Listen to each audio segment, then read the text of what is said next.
ಕನ್ನಡ ನಾಡು ಇದು ಕನ್ನಡಿಗರ ನಾಡಿಮಿಡಿತ. ಪೊಲೀಸ್ ಇಲಾಖೆ ಅಂದರೆ ಸರ್ ಅಕ್ರಮಗಳನ್ನು ತಡಿಬೇಕು, ಅಕ್ರಮಗಳಿಗೆ ಕಡಿವಾಣ ಹಾಕಬೇಕು. ಆದರೆ ಎಸ್ ಪಿ ಗನ್ಮ್ಯಾನ್ ಅವರು 3 ಲಕ್ಷ ರೂಪಾಯಿ ದಂಧೆಕೋರ ಹತ್ರ ವಸೂಲಿ ಮಾಡಿದ್ರು ಪ್ರಕರಣ. ಇಲ್ಲ, ಇದನ್ನು ಹುಡುಗನ್ನ ಸ್ಕೇಪ್ ಗೋಟ್ ಮಾಡಿದ್ದಾರೆ.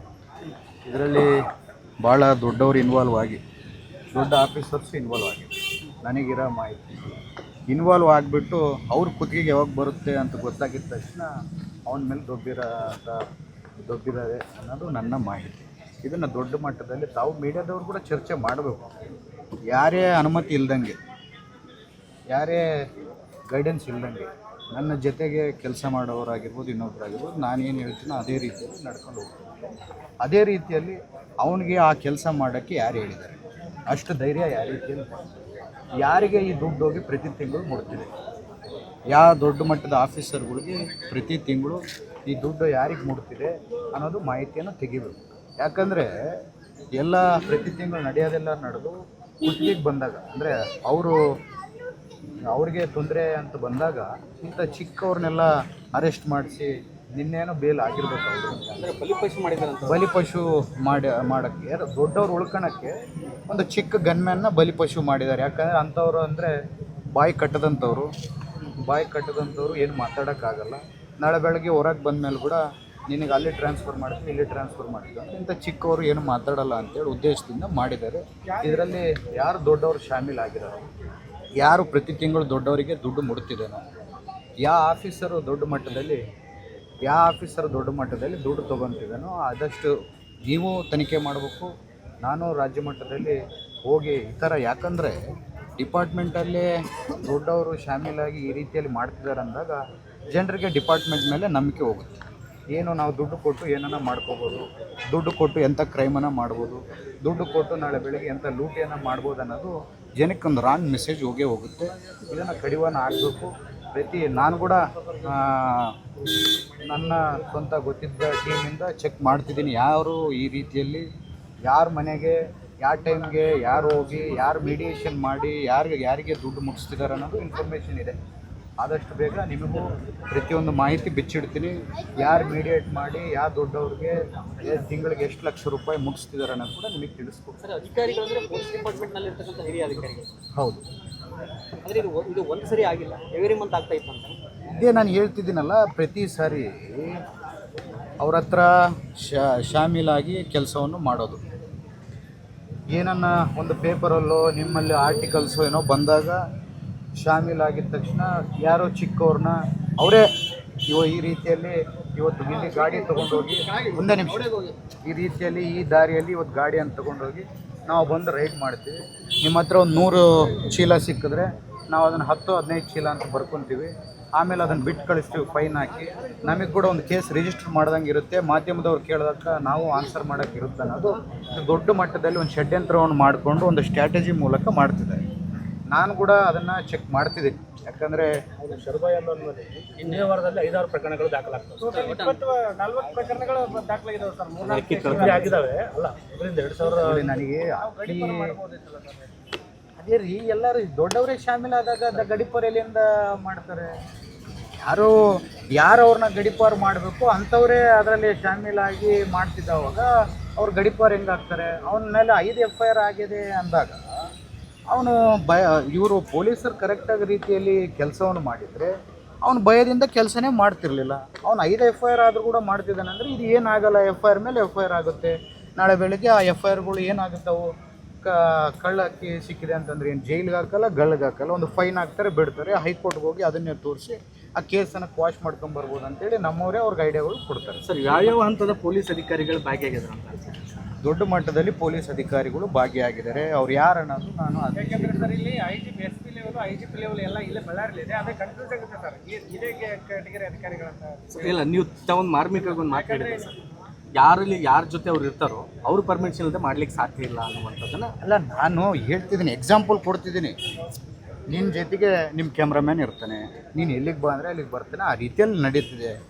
ಯಾವ ರೀತಿಯಲ್ಲಿ ಅವ್ನು ಹೆಂಗೆ ಸ್ಕೇಪ್ ಔಟ್ ಮಾಡಿದ್ದಾರೆ, ಯಾವ ರೀತಿಯಲ್ಲಿ ಯಾರು ಶಾಮೀಲಾಗಿ ಹೋಗೋ ಮೂಮೆಂಟ್ಗೆ ಅವನ್ನ ಯಾವ ರೀತಿಯಲ್ಲಿ ಅವನು ಹಾಕಿದ್ದಾರೆ, ಪ್ರತಿಯೊಂದು ಮಾಹಿತಿ ನನ್ನ ಹತ್ರ ಇದೆ.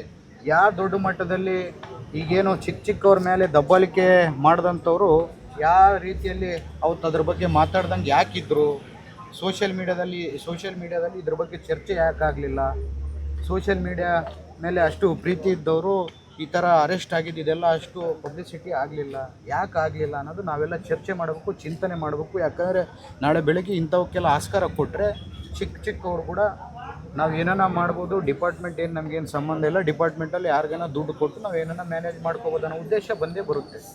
ಸರ್ ಇನ್ನೊಂದು ಗಮನಿಸಬೇಕಾಗಿರುವಂಥದ್ದು ಸರ್, ಘಟನೆ ನಡೆದಿರುವಂಥದ್ದು 27ನೇ ತಾರೀಕಿಗೆ ಸರ್. ಅಂದರೆ ಘಟನೆ ನಡೆದು ಒಂದು ವಾರದ ಮೇಲೆ FIR ಆಗ್ತದೆ, ಆಮೇಲೆ ಅರೆಸ್ಟ್ ಮಾಡ್ತಾರೆ ಸರ್. ಇದೇ ನಾನು ನಿಮ್ಗೆ ಇವಾಗಿಂದ ಹೇಳ್ತಿದ್ದೀನಲ್ಲ, ಮಾಧ್ಯಮದಲ್ಲಿ ಯಾವಾಗ ಬರುತ್ತೋ ಅವಾಗ ಒಬ್ಬನ ಅರೆಸ್ಟ್ ಮಾಡ್ತಾರೆ, ಒಂದು ರೈಡ್ ಮಾಡ್ತಾರೆ. ಮಾಧ್ಯಮದಲ್ಲಿ ಬಂದಿಲ್ಲ ಅಂದರೆ ಅದು ಎಷ್ಟು ತಿಂಗಳನ್ನ ನಡೆಯುತ್ತೆ. ಇನ್ನೊಂದು ಇಲ್ಲಿಗಲ್ ಆ್ಯಕ್ಟಿವಿಟಿನ ನೀವು ಇವತ್ತು ಮಾಧ್ಯಮದಲ್ಲಿ ಎಲ್ಲನ ಪ್ರಸಾರ ಮಾಡಿರೋ ಒಂದು ಸಣ್ಣ ಲೈನ್, ನಾಳೆ ನಾಡ್ದ ಫುಲ್ಲು ಸ್ಟ್ರಿಕ್ಟು, ನಾಡ್ದಕ್ಕೆಲ್ಲ ಫುಲ್ಲು ಫ್ರೀ.